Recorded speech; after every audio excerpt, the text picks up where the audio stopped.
Have you ever wondered how a superpower responds to threats against its personnel overseas? Let's delve into a recent situation where the United States and Iraq issued a stern warning to Iran and Iranian-backed militias. Before going forward, please subscribe for latest update. The warning was clear and concise.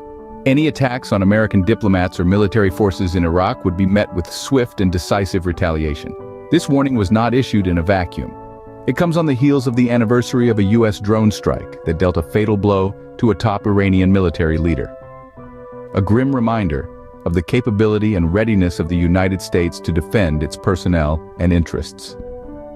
General Frank McKenzie, the top U.S. military commander for the Middle East, emphasized this point. He underscored their ability to defend their forces and promised a decisive response to any attack. The United States and its allies are not to be trifled with. A clear message has been sent. Any attack will be met with swift retaliation. Now, imagine the tension rising. A sudden attack on an embassy, a symbol of a nation's presence overseas. An unexpected onslaught of rockets, piercing the tranquil night sky, aimed directly at the heart of the U.S. Embassy. The air, thick with anxiety and uncertainty, is shattered by the deafening roars of explosions.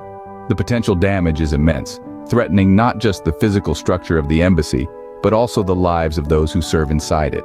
Yet, within these walls, there is no chaos, only calculated urgency. The embassy's security measures kick into high gear, implementing protocols designed to safeguard American personnel.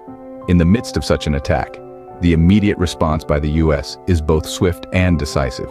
The country's readiness to protect its people and its interests is demonstrated with a force that matches, if not exceeds, the intensity of the initial attack. In the face of adversity, the commitment to protect American lives remains unwavering. But what happens when a superpower flexes its military muscle? How does it assert its right to self-defense? These questions are answered by the actions of the United States in the face of aggression. U.S. Defense Secretary Mr. Austin has made it clear that the United States reserves the right to act in self-defense against those who launch any attack against U.S. personnel. This is not merely a statement, but a principle backed by action. The United States has demonstrated its commitment to this principle through its forceful response to the rocket attacks on its embassy in Iraq. U.S. fighter jets have been deployed, launching counterattacks and sending a clear message to those who would threaten American lives. These actions are not just about retaliation, but about upholding the principle of self-defense.